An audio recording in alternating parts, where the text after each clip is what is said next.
Welcome back to the Footnotes PBC episode 3. I am Drew Carrick, the rapping CPA, who is also technical advisor on the show, just making sure that the accounting terminology, the lingo sort of checked out, and helping feed the actors and actresses with the personality, pull from my experiences, and let them sort of run with it in their own entertaining manner. Episode 3, here we go. And I believe that solves the $4 reconciling item right there. A $4 variance is something that I would never actually care to solve for. There's a term that we always use, which was called below TE, below tolerable error, immateriality. I actually wrote a song with Australian pop star Mary Amber, which is called Materiality. The whole point is about waiving anything that was below de minimis. I don't know why Dave's having a whole meeting to figure out this $4 variance, unless it's employee benefit plans, in which case every single dollar makes a difference. This is funny because every accountant knows that a $4 difference is something that you would absolutely disregard, you would waive. We'd always joke around and say, you can cover that, right? Yeah, I got $4 in my pocket, no problem, we got this. And move on. Oh, no, I didn't. Well, what do you think? Come on, guys. I'm out. As a parent, not only do you pick up the latest lingo, but also you get crucial parenting hacks. Like, if at first you don't succeed, bribe. I neglected to say one thing, and that is that all the food and drinks are on the company. Oh, what? If you offer an accountant free food, we will take you up on it. Whenever you get to expense something on the company, it's a good day. Go back to the office right now, type up a new TB, and give it to those fools. Give us, what was that invoice bullshit they pulled on us? Let's go back right now, give them a new TB. Oh! What? Come on, are you down? Can we do this? Oh my God, you're serious? Yes. Oh, well, which decision would make me a cool boss? That's what I'm going for. Cool boss. I mean, honestly, I could throw something together really quickly. I do my best work when I've been drinking. Let's go! Yeah.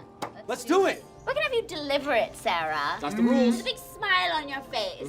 Those big, pretty teeth that I'm sure your parents paid a pretty penny for. Definitely, braces. I mean, should we really give them one right now? I mean, it's such a dick move. So this is the biggest dick move in all of accounting. Everybody knows that it's just the worst when you get a new trial balance halfway through an audit. Now you have to update all of your work papers to reflect the new amount. God forbid that amount now shoots the line item above tolerable error, which means now you have to do additional testing because the number became more significant and maybe previously you thought you wouldn't have to test it. That sucks. That sucks hard. Sarah, Sarah, Sarah, Sarah, Sarah, Sarah, Sarah, Sarah. Okay, fine. Now I do have to say that happy hours are a really good thing for company culture, and just getting out of the office and doing something as a team, you get to know people on a much more personal level. What's up, dudes? Check your email. We have a new trial balance. And I have a hard copy for you. It's in your email. Here you go. Wait, what? Once you've been a little lubricated, you start to loosen up a little bit, you open up to your coworkers more, your colleagues, and you form a bond that you wouldn't be able to establish if you were just working in the audit room or at the office in your department. And so this is a cool way for them to sort of bond. Obviously, this is a kind of shitty thing to do to bond, but it's bonding nonetheless. Say, it's been 5 years, Jamie. Aren't you moving up? Every year I get done with my audits, I go on vacation to Fresno, and I just think to myself, this is the last year, Jamie. This is the last year. You can't handle this. You've developed inflamed sweat glands, migraines 24/7, 7 days a week. You scream at children and animals in the wild because you can't stand their sense of play or fun. And then I'm 3 Mai Tais deep at the Cheesecake Factory. I start flirting with the server, and life is good. I make the decision to plow forward one more year. I am in debt.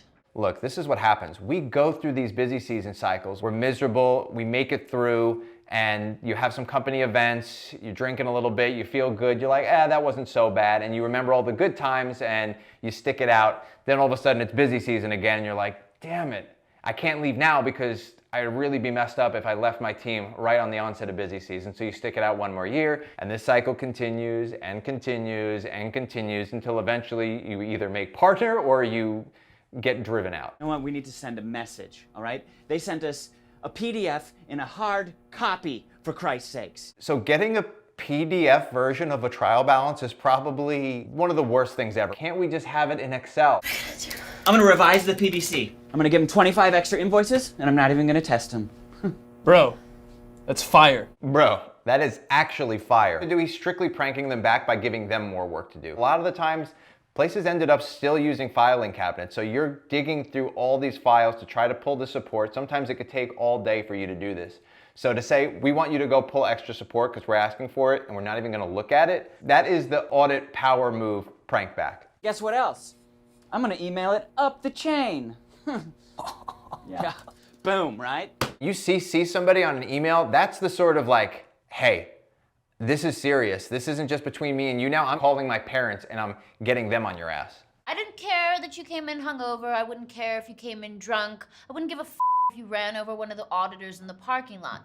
But what I do care about is when you start to go a little bit lax on your job, okay? This is like your classic situation of a manager pinning all the blame on the staff underneath them. I've seen so many instances where people take the fall for other people and it gets crazy political. A lot of the times the manager will pressure the staff to eat their hours. Here, it's having her do the stuff, and when it gets messed up, she's blaming her even though it was Tracy's decision. So, what you're going to do is you're going to take your little mousy shoes and your little mousy sad face, and you're going to run outside with a big smile, and you're going to greet them and get them whatever they need, and get that unqualified opinion that we so require without any overages, and then I will forgive you for everything. The unqualified opinion, that's essentially what we're trying to do. So the auditor's job is to opine on the financial statements. Do we believe these financial statements are presented accurately and true and in conformity with GAAP, the generally accepted accounting principles? As soon as there's not an unqualified opinion, investors